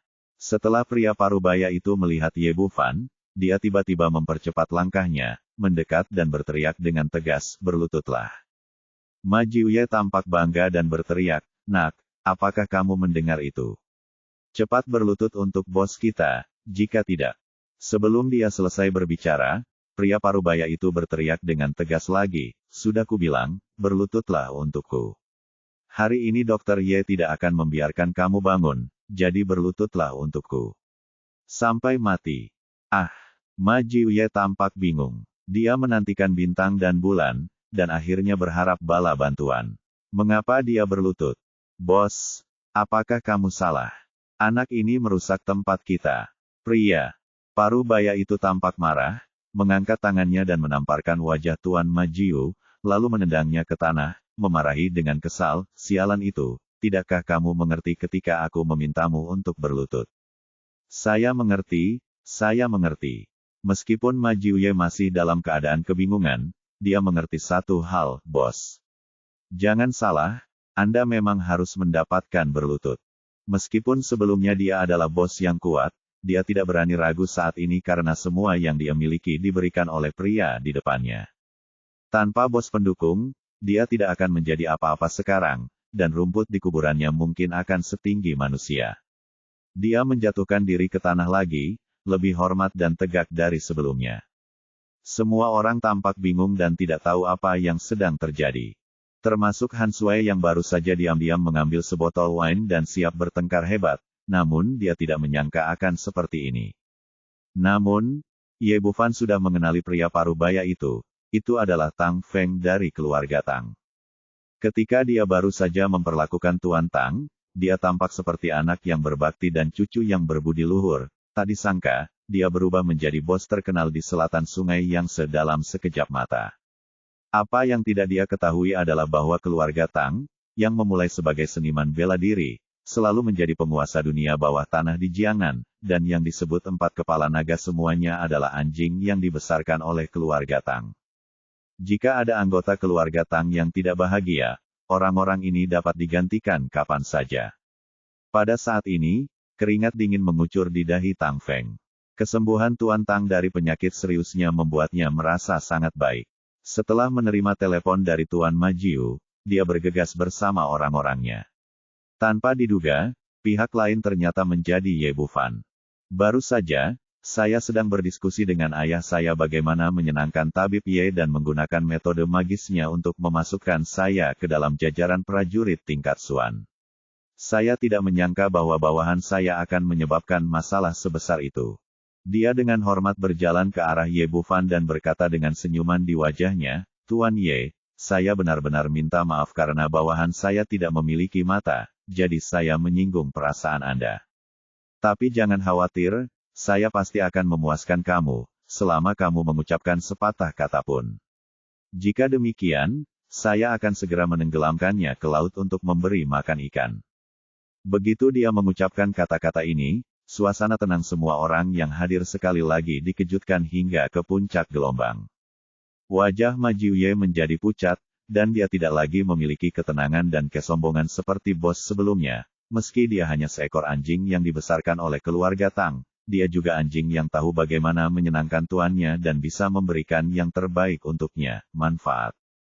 Di masa lalu, tidak peduli seberapa besar pelanggaran yang dia lakukan, keluarga Tang akan berdiri teguh di belakangnya dan mendukungnya. Namun di hadapan pemuda ini, Tang Feng memilih untuk mengorbankan dirinya tanpa ragu siapakah pemuda ini. Seberapa besar latar belakang yang dibutuhkan untuk membuat keluarga Tang menundukkan kepala dan menyerah. Mengandalkan keluarga He saja tentu tidak cukup, karena status keluarga Tang sama sekali tidak kalah dengan keluarga He, dan dilihat dari penampilan Tang Feng, itu sangat terhormat dari lubuk hatinya. Memikirkan hal ini, dia merasakan hawa dingin di hatinya, pukulan besar apa yang telah dia sakiti. Mungkinkah saya benar-benar akan tenggelam ke dasar laut hari ini? Dia tidak menganggap kata-kata Tang Feng sebagai lelucon.